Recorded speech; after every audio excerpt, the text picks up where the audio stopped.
السلام عليكم ورحمة الله تعالى وبركاته. أعزائي تلاميذ سنة ثانية إعدادي مسلك دولي، مرحبا بكم. في هذا الفيديو غادي نشوفو la deuxième séquence du cours phénomène sismique et leurs relations avec la tectonique des plaques. Donc la séquence 2 sera sur l'importance des ondes sismiques dans la détermination de la structure interne du globe terrestre. يعني الأهمية ديال الموجات الزلزالية في تحديد البنية الداخلية للكرة الأرضية. يعني غادي نشوفو فاش كيفيدونا لي زوند سيسميك الموجات الزلزالية، يعني كيفاش ساهموا هاد لي زوند سيسميك هاد الموجات الزلزالية في تحديد البنية الداخلية لا ستركتور انترن دي جلوب تيرستر، يعني البنية الداخلية للكرة الأرضية. On va commencer par une introduction. Les géologues ont pu déterminer la structure interne du globe terrestre à partir de l'étude de la vitesse de propagation des ondes sismiques. يعني قال لك بأن علماء الجيولوجيا الجيولوج قال لك استطاعوا أنهم يحددوا البنية الداخلية ديال الكرة الأرضية انطلاقا من دراسة سرعات انتشار الموجات الزلزالية. عندنا واحد لا كيستيون. Donc comment ces études ont permis de déterminer la structure interne du globe terrestre؟ بمعنى كيفاش استطاعت هذه الدراسات أنها تحدد البنية الداخلية للكرة الأرضية. Donc on va commencer par l'activité 1, caractéristiques des ondes sismiques، يعني الخاصيات ديال الموجات الزلزالية. كنا شفنا في الجزء الأول بأنه ملي كيحدثوا الزلازل au niveau du foyer، إذن كيوقع propagation ديال لي زوند سيسميك، كيوقع انتشار ديال الموجات الزلزالية. غادي نتعرفوا على شنو هما الأنواع ديال هاد الموجات الزلزالية وشنو هما يعني الخاصيات ديالهم. بطبيعة الحال كنا تطرقنا للأنواع ديالهم، قلنا وشفنا الطريقة ديال التسجيل ديالهم. دونك لقينا عندنا ثلاثة الأنواع الموجات، كاينين لي زوند بي بريمير، لي زوند اس سكوندير، ولي زوند ال دو سيرفاس. دونك هادو أنواع كنا تعرفنا عليهم، دابا غادي نشوفوا عليهم تفاصيل أكثر. إذا كل نوع من هاد الموجات الزلزالية غادي نشوفوا لي كاركتيرستيك ديالو، الخاصيات ديالو، المميزات. لو مود دو بروباغاسيون يعني طريقة الانتشار أو نمط الانتشار، ثم ليطا فيزيك دو ميليو دو بروباغاسيون، يعني غادي نشوفوا الحالة الفيزيائية ديال وسط الانتشار، يعني كيف دايره الحالة الفيزيائية ديال هذاك الوسط اللي كينتشر فيه. و عندنا أخيرا لا فيتيس دو بروباغاسيون، السرعة باش كينتشر. إذا غادي نبداو بلي زوند بي. هادي زوند بي دونك الخصائص ديالهم il déforme les roches par changement de volume، يعني هادو كيسببوا لنا تشوه ديال الصخور، وهاد لا ديفورماسيون كتجلى فاش في التغير ديال الحجم ديال هادوك الصخور. se déplace en créant des zones de dilatation, zones de compression et des zones de compression. Donc عندنا des zones de décompression et des zones de compression. قال لك بانه ملي كيكونوا كينتشروا كينشئوا واحد جوج المناطق على في هذاك الوسط اللي كينتشروا فيه. واحد الوسط اللي كيوقع فيه يعني تمدد ديال الماده، ووسط اخر اللي كتوقع فيه انضغاط الماده، لا كومبريسيون الانضغاط، او ديكومبريسيون يعني التمدد، او اللي كيسمونا لا ديلاتاسيون. ديلاتاسيون يعني التمدد. يعني كنلقاو جوج المناطق في هذاك الوسط ديال الانتشار ملي كتكون دايزه هذيك الموجه.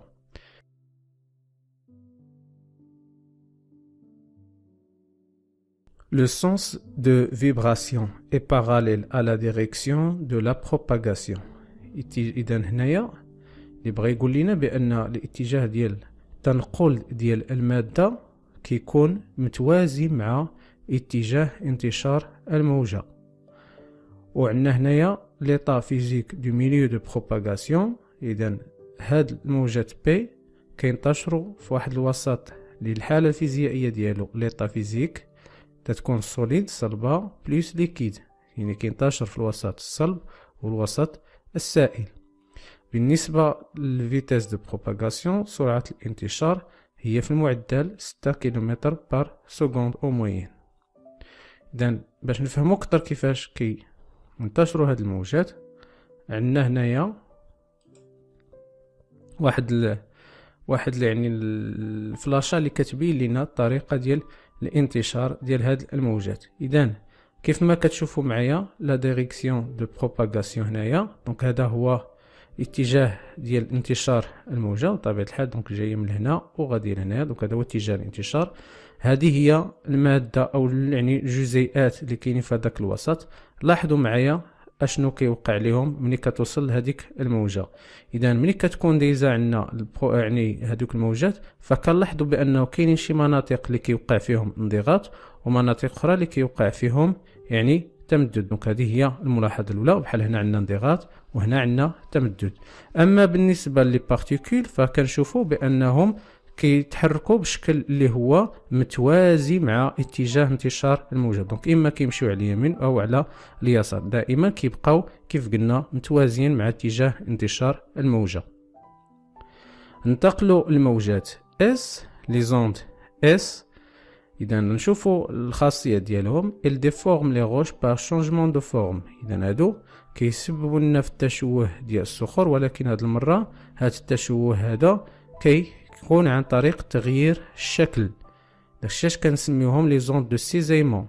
دونك لي زوند دو سيزيمون علاش؟ حيت كيسببوا لنا ان شونجمون دو فورم بالنسبه لي غوش. دونك اذا الصخور كتشوه عن طريق تغيير شكلها. لو موفمون دو بارتيكول، الحركه ديال الجزيئات اللي كاينه في هذاك الوسط ديال الانتشار، perpendiculaire à la direction de propagation des ondes. قال لك بان الجزيئات اذا ملي كتكون دايزه الموجه، هذوك الجزيئات اللي كاينين في الوسط الانتشار كيتحركوا كيتنقلوا، كيوقع لها واحد التنقل اللي كيكون متعامد مع اتجاه انتشار الموجه. اذا الا لاحظتوا معايا في هذه الفلاشه غادي يبان لكم بان يعني التنقل ديال الماده فكيكون اما الاعلى او الاسفل، وكيكون متعامد. انتم كتشوفوا هذا اتجاه الانتشار، اذا اما الاعلى او الاسفل بشكل اللي هو متعامد. بالنسبه لليطا فيزيك دو ميليو دو بروباغاسيون فهي سوليد. هاد الموجات عقلوا عليهم اس ما كينتشروا الا في الوسط الصلب، دائما اس تفكركم بسوليد، يعني هذه باش تعقلوا عليها. لا فيتيس دو بروباغاسيون هي 3.5 كيلومتر بار سكوند او موين. اذا تقريبا اكثر من يعني هي السرعه ديالها اقل من الموجات بي بطبيعه الحال، داكشي علاش كتسجل هي الثانيه. بالنسبه لي زوند ال، لي زوند اللي هما دو سيرفاس سطحيه، سون انالوغ او فاغ دو لو سيون. قال لك بانها كتشبه الموجات يعني ديال البحر، يعني هي تتكون على شكل تموجات، على شكل تموجات كما كنلاحظوا هنايا. سو بروباج على سيرفاس دو غلوب، يعني كتنتشر على سطح الارض، اي دون لا كروت يعني وفي القش وفي القشره. entraîne un déplacement des particules. قال لك كتسبب تنقل ديال يعني جزيئات horizontal perpendiculaire au sens de leur propagation. يعني الاتجاه ديال التنقل ديال الجزيئات كيكون اولا في واحد المستوى اللي هو افقي horizontal كما كتشوفوا معايا هنايا، دونك اما كيمشيو في هاد لا ديريكسيون او في هاد لا ديريكسيون، ويعني وبشكل اللي هو متعامد مع اتجاه انتشار الموجه. دونك هذا هو الاتجاه ديال، وهنا كيف كتشوفوا اما كتمشي لهاد الجهه او لهاد الجهه، يعني في واحد المستوى اللي كيكون افقي متعامد مع اتجاه انتشار الموجه. لي كوش اللي كتنتشر فيهم بطبيعه الحال هاد لي زوند ال هما دي كوش سوبرفيسيال سوليد، يعني كتنتشر حتى هي غير في الوسط اللي هو صلب، وكتكون سطحيه سوبرفيسيال يعني سطحيه، داكشي اش كنسميوهم بالموجات السطحيه لي زوند دو سيرفاس. لا فيتيس دو بروباغاسيون 4 كيلومتر بار سكوند اون موين.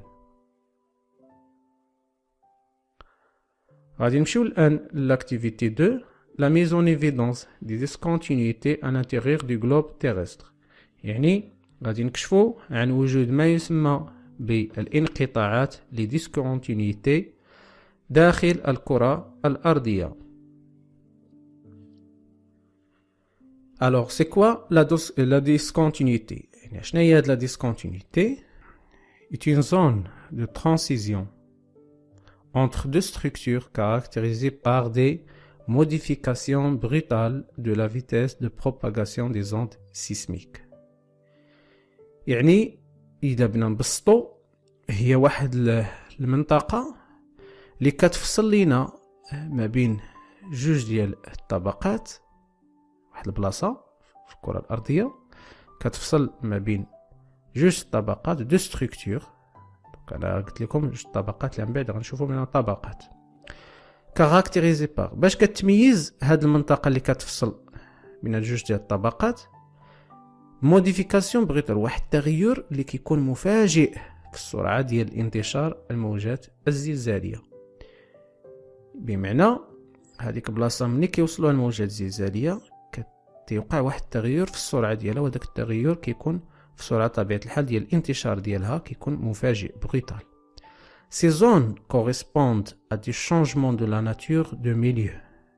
بمعنى السبب في هاد la modification brutale de la vitesse de propagation des ondes sismiques هي اش؟ هي le changement de la nature du milieu، يعني كتغير في الطبيعة ديال هذاك الوسط. نتكلموا هنايا على ياش لا ناتور، اش نقصدوا بها؟ فيزيك يعني لا دونسيتي، يعني لا ناتور فيزيك ديالها يعني الكثافه، كيوقع التغير في الكثافه ديال يعني ديال هذوك الطبقات. اي شيميك وكذلك هنايا شيميك يعني كيميائي. اش نقصد به؟ لا كومبوزيسيون مينيرالوجيك يعني التركيبه العيدانيه، يعني المعادن كيتغيروا، بمعنى ان الموجه كتكون في واحد الوسط اللي عنده واحد الكثافه معينه وعنده واحد التركيبه عيدانيه معينه في واحد النوع من المعادن معين، وملي كتوصل لواحد البلاصه اللي كتلقى بان ماشي نفس الكثافه اللي كانت كتنتشر فيها وماشي نفس التركيبه العيدانيه اللي كانت منتشره فيها قبل، اش كيوقع انه كيتغير لها السرعه ديال الانتشار ديالها. بمعنى كل اشنو بيقول لك بان كل طبقه من الطبقات ديال الكره الارضيه عندها واحد لا دونسيتي وعندها واحد لا كومبوزيسيون مينيرالوجيك اللي هي خاصه بها. يعني ملي كدوز من وسط لوسط راه كيوقع لك واحد لو شونجمون في لا ناتور ديال هذاك لو ميليو، بالتالي هذوك لي زوند كيغيروا من لا فيتيس ديال الانتشار ديالهم، يعني لا فيتيس دو بروباغاسيون. Il existe 3 discontinuités à l'intérieur du globe terrestre. عندنا 3 ديال لي ديسكونتينيتي داخل الكره الارضيه. غادي نشوفوا امثله منهم. غادي نبداو بواحد لا ديسكونتينيتي اللي كتسمى لا ديسكونتينيتي دو موهو. الوغ فين كاينه هاد لا ديسكونتينيتي دو موهو؟ موهو اش قالنا عليها؟ قال لك سيبارون لي كورس تيرستر دو مونطو سوبيريور. اذا هاد المنطقه قلنا قبيله بانها كتفصل لينا ما بين جوج ديال الطبقات. شوفوا معايا هنايا في هاد لا فيغور، هذه هي لا كروت، هذه هي الطبقات القشره الارضيه، هذا جزء من الرداء اللي كنسميوه الرداء العلوي لو مونطو سوبيريور. هذا دونك الرداء العلوي هنايا ها هو مثل لنا جزء منه، ماشي كامل بطبيعه الحال ولكن جزء منه هذه القشره لا كروت. هما جوج ديال الطبقات، هاد الطبقه الاولى هاد الطبقه الثانيه. نكملو سوسيتي ا 35، يعني كيورينا فين جا هاد ملي كتبدا هاد الانقطاع هذا لا ديسكونتينيتي. سوسيتي ا 37 كيلومتر سو لي كونتينون، يعني تتواجد على العمق ديال 35 كيلومتر تحت القارات و 7 كيلومتر سو لي زوسيون. علاش؟ لان هذا السمك ديال القشره الارضيه تحت القارات اللي كنسميوها بالقشره، يعني القشره القاريه يعني اللي كاينه في القارات، السمك ديالها كيبدا من 35 دونك تيمشي حتى تقريبا 70 كيلومتر على مستوى الجبال. وبالنسبه السمك ديال القشرة المحيطية كتبدا من 7 كيلومتر. إذن cette discontinuité est caractérisée par le changement rapide de la vitesse des ondes sismiques. قال لك بأنه في هاد لا ديسكونتينيتي هادي اللي جات اللي كتفصل سيبار لا كروت القشرة ولو مونطو سوبيريور ملي كيوصلوها الموجات الزلزالية كيوقع واحد التغير في السرعة ديالهم.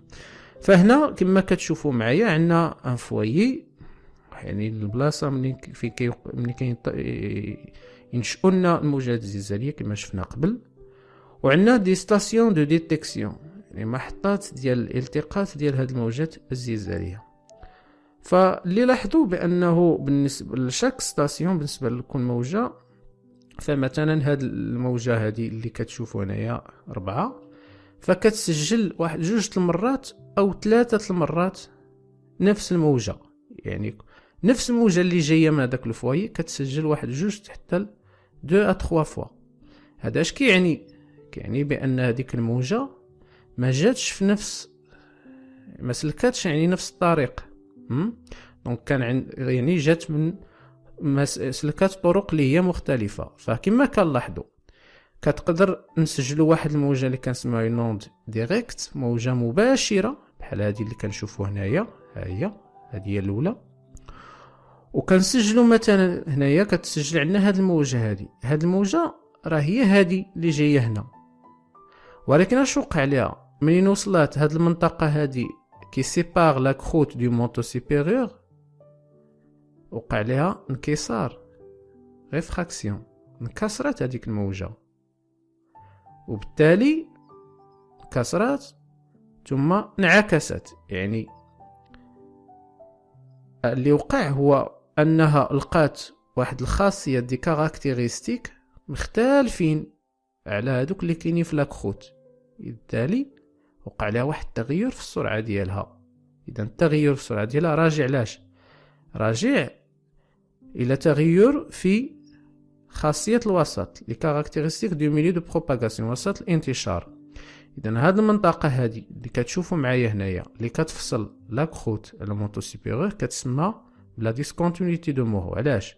حيت ملي كيوصلوها الموجات كيتغير عليهم الخاصية ديال وسط الانتشار، وبالتالي هذاك لو كومبورطمون ديالهم كيتغيروا. فكنلاحظوا يا اما انها كتنعكس نسميوها اون نوند ريفليشي، ولا كتنكسر اون نوند ريفراكتي. دونك اون نوند ريفراكتي ولا ريفليشي، اما منعكسه ام منكسره. الو كاين شي وحدين اللي كينتشروا بشكل اللي هما مباشر. اذا هذا التغير اللي كيوقع لهم، وعلاش ما كيوصلوش كلهم في نفس الوقت؟ لانه السرعه ديالهم كتغير، لان الخاصيه ديال وسط الانتشار كيتغير. اذا هذا هو المفهوم ديال لا ديسكونتينيتي، وهذه اللي كتفصل ما بين لا كروت والمونطو سوبيريور كتسمى لا ديسكونتينيتي دو موهو.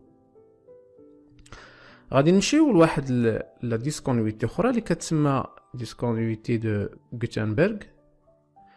alors la présence قال لك d'une zone d'ombre ou de silence entre 105 degrés et 142 degrés où les ondes sismiques directes ne sont pas enregistrées témoigne de la présence d'une discontinuité appelée discontinuité de Gutenberg. Donc باش تفهموا شوفوا معايا هاد لا فيغور. عندنا هذا هو لو نوايو، النواة ديال الكرة الأرضية، نوايو.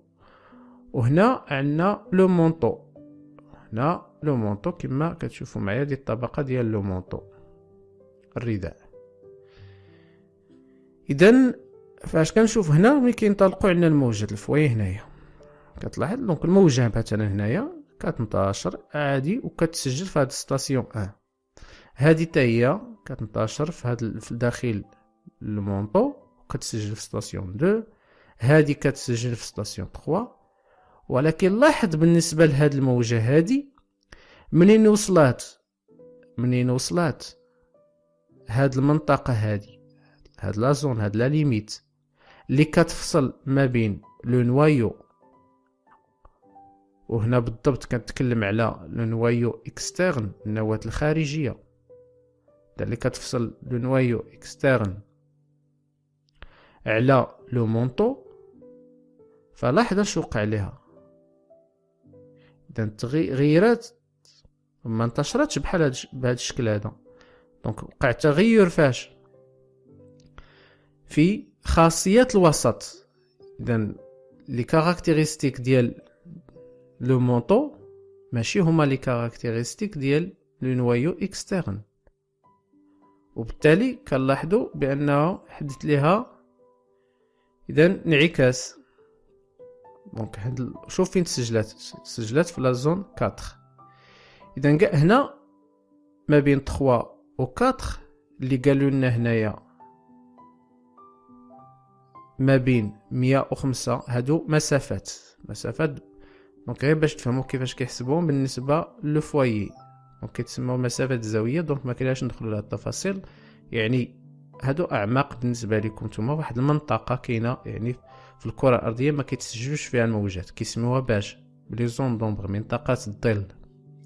هاد المنطقه الظل كتعرف الغياب ديال تسجيل موجات زلزاليه. داكشي اش قال لك لي زوند سيسميك ديريكت مباشره بحال هاد الشكل هذا نو سون با انغيستري، يعني ما كيتمش التسجيل ديالهم. علاش ما كيتسجلوش؟ لانه كيوقع فيهم واحد التغير في اتجاه ديال الانتشار ديالهم. راجع علاش هذا التغير هذا؟ راجع التغير ديال خاصيه الوسط، يعني انه ما بين لو مونطو وما بين لو نوايو اكسترن كاين عندنا واحد لا ديسكونتينيتي. هاد لا ديسكونتينيتي هي اللي كتخلي انه يعني هاد الموجات هادو بي ديريكت يعني يغيروا في طريقه الانتشار ديالهم، لان ماشي نفس الوسط اللي يعني كيدخلوا لواحد الوسط اخر عنده خاصيات اخرى مغايره. اذا هنا دابا شفنا ثاني يعني انقطاع دوزيام ديسكونتينيتي اللي هي تتسمى بغوتنبرغ. La discontinuité de Gutenberg sépare un manteau solide اللي كتفصل واحد لو مونطو هذا اللي هو solide d'un noyau liquide على واحد يعني النوايو اللي كاين هنا اللي قلنا externe اللي هو liquide. Où les ondes sismiques subissent un retard important هنا يعني ملي كيوصلوه موجات زلزاليه اش قال لك كيوقع لهم واحد التاخر مهم، وهذا التاخر مهم راجع علاش الشونجمون دو لا ناتور دو ميليو. داكشي اللي قلنا قبيله راجع التغير في الطبيعه ديال وسط الانتشار.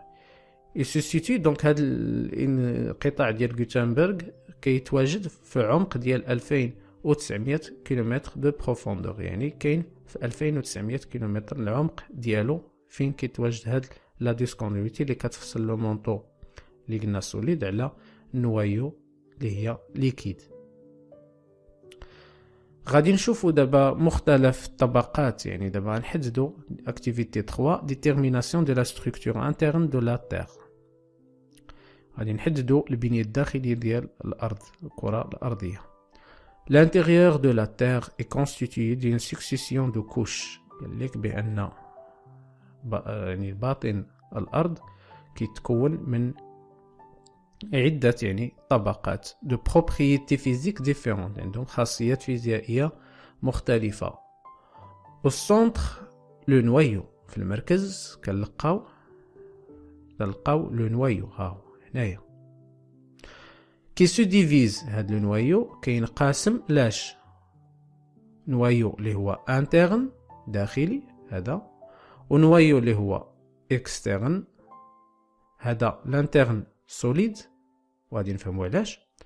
ونويو انترن عفوا نويو انترن سوليد فوالا، ونويو اكسترن ليكيد النواة الخارجية كتكون الحالة ديالها سائلة.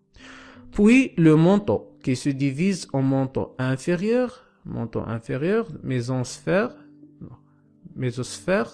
اللي هو هذا solide صلب، et manteau supérieur principalement plastique، يعني هذا الطبيعة ديالو إلي بلاستيك اللي هو هنايا المونطو سوبيريور. دونك لا ستينوسفير علاش كنتكلمو.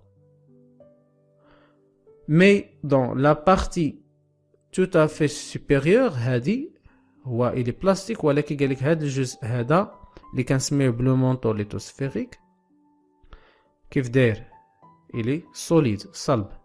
داك حتى هو هذا المونطو سوبر فيه واحد الجزء اللي هو بلاستيك هذا، وهذا الاخر اللي فوق منه الجزء العلوي ديالو فهو سوليد. فينالمون وفي الاخر اش كنلقاو لا كروت القشره ولا لي كورس كي سوليد. القشره اللي طبيعه الحال حتى هي يعني في حاله صلبه. عندنا هنايا في هذا المنحنى اللي كتشوفوا ليفوليسيون دو لا فيتيس دو بروباغاسيون دي زوند بي اس ان فونكسيون دو لا بروفوندور. هنايا عندنا تغير ديال سرعه الانتشار الموجات بي و اس بدلاله العمق. دونك فين هي العمق؟ هو هذا من زيرو من لا سيرفاس يعني من لا كروت حتى 6000 كيلومتر، وعندنا لا فيتيس السرعه اللي من زيرو حتى ل 12 كيلومتر بار سكوند. فهنا كيعطيك كيفاش كتغير السرعه ديال لي زوند اس و لي زوند بي. اس هي هادي و بي هي هادي اللي بالاخضر. اشنو كنلاحظوا مثلا هنايا اول حاجه خصك تدقيق كاين واحد التغير كيوقع في السرعه ديال الموجات اس و في الموجات بي. السبب ديال هذا التغير، هذا الانخفاض اللي كيوقع في السرعه ديالهم، هو راجع لا ديسكونتينيتي دو موفو اللي تكلمنا عليها، اللي كتفصل لينا ما بين لا كروت وما بين لو مونطو سوبيريور. داكشي اللي تكلمنا قبيل، قلنا ما بيناتهم بجوج كاين عندنا لا ديسكونتينيتي دو موفو. اذا داكشي اش كيوقع واحد التغير في السرعه ديال هاد الموجات اس و بي. مساله اخرى بالنسبه كيف كتشوفوا معايا لي زوند بي هنايا ملي كيوصلوا 3000 تقريبا او 2985 او نقدروا نقولوا يعني حتى ل 3000 2900 وشي حاجه تقريبا.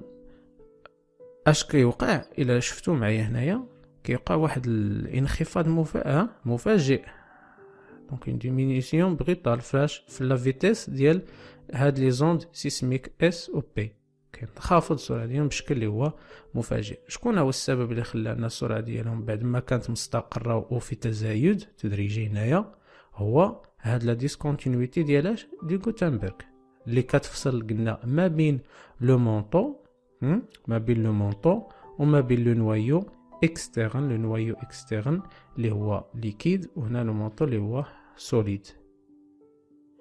اذا من بعد اش لاحظتوا معايا؟ في لو نوايو اكسترن ما باقيش لقينا، شوف هنا ما باقيش عندنا تسجيل الموجات اس، ما كيتسجلوش باقي.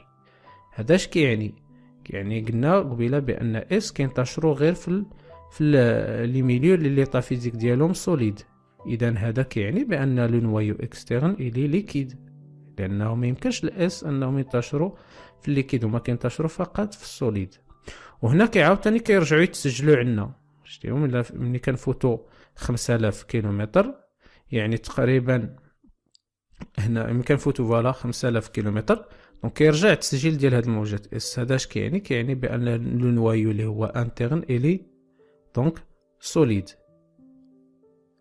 لان كون ما كان سوليد ما غاديش، كون كان ليكيد ما غاديش نلقاو موجات اس، ولكن كنرجعوا يتسجلوا هنايا. هذا كيعني بانه الي سوليد. عندنا واحد لا ديسكونتينيتي اخرى هنايا كنسميو تقريبا في 5100 كيلومتر اللي كتسمى بلا ديسكونتينيتي دو ليمان. هاد لا ديسكونتينيتي دو ليمان اش كتفصل لينا؟ كتفصل لينا لو نوايو اكسترن على لو نوايو انترن. قبيله راه قلنا كاينين 3 ديسكونتينيتي وليمان ما تكلمناش عليها. اذا ليمان فين كاينه في العمق ديال 5100 كيلومتر تقريبا، وهي كتفصل ما بين لو نوايو اكسترن و لو نوايو اللي هو يعني انترن. اكسترن ليكيد، انترن سوليد. اذا دابا تعرفتوا على مختلف الطبقات اللي كتكون يعني الكرة الأرضية. دونك كاينه القشرة، وكاين عندنا الرداء لو مونطو، لو مونطو اللي هو كاين عندنا ليتوسفيريك، كاين لاستينوسفير، كاين لو ميزوسفير، يعني لي 3 كوش ديالو. بالنسبه الى شدينا لا كروت بلس لو مونطو ليتوسفيريك، هاد لو مونطو ليتوسفيريك اللي كنسميو كذلك بلو مونطو سوبيريور، الى جمعنا لا كروت بلس مونطو سوبيريور كيعطينا ليتوسفير، الغلاف الصخري. قالوا عليه ليتوسفير ملي تسمعوه هو لا كروت بلس لو مونطو سوبيريور. اذا غنديرو خلاصه قبل ما نساليو، خلاصه ديال هاد لا سيكونس 2. دونك قلنا لي جيولوج اون بو ديدوير لا ستركتور انترن دو جلوب تيرستر، يعني ان الجيولوجيون تمكنوا انهم يستنتجوا لنا يتعرفوا على البنيه الداخليه للكره الارضيه دو فاسون انديريكت، بطريقه غير مباشره، اون سو بازون سور لي كاركتيرستيك، يعني معتمدين على خاصيه وسرعه انتشار لا فيتيس دو بروباغاسيون دي زون سيسميك، وسرعه انتشار الموجات الزلزاليه. Ainsi, le globe terrestre est constitué d'enveloppes concentriques، يعني أن الأرض تتكون من طبقات qui diffèrent au point de vue épaisseur، تتغير من حيث السمك ديالها بطبيعة الحال. كيف كتشوفوا كل طبقة عندها سمك معين، كتغير من حيث السمك من طبيعة الحال، من حيث لا ناتور دي روش، طبيعة الصخور اللي كي لي كونستيتيو، يعني اللي كتكونها، اي بروبريتي فيزيك ديالها من ضمنها يعني لا دونسيتي ديالها. لا ليتوسفير اذا الغلاف الصخري اي كونستيتيو دو لا كروت، كيتكون كيف قلنا من القشره. هاد لا كروت تقدر تكون كونتينونتال ولا اوسيانيك، وبالتالي على حساب النوع ديال لا كروت اللي عندنا كتغير الاسم ديالهم. ملي كتكون عندك كروت كونتينونتال كنسميو لا ليتوسفير كونتينونتال، الغلاف الصخري القاري. ملي كتكون عندك اون كروت اللي هي اوسيانيك كنتكلموا على لا ليتوسفير اوسيانيك، الغلاف الصخري المحيطي. يدون بارتي دو مونطو سوبيريور، قلنا واحد الجزء من الرداء العلوي. إلي ديكوبي اون بلاك ريجيد، هاد الغلاف الصخري لا ليتوسفير مقسمه، قال لك اون بلاك، لا قطع اللي هي صلبه، سو ديبلاسون سور لا ستينوسفير موان ريجيد، اللي يعني كيتحركوا فوق من الطبقه ديال لا ستينوسفير موان ريجيد، اللي هما شكون هما؟ هادو هما لي بلاك اللي تكلمنا عليهم، لي بلاك تكتونيك. اذا لي بلاك تكتونيك اش يكونوا هما عباره على يعني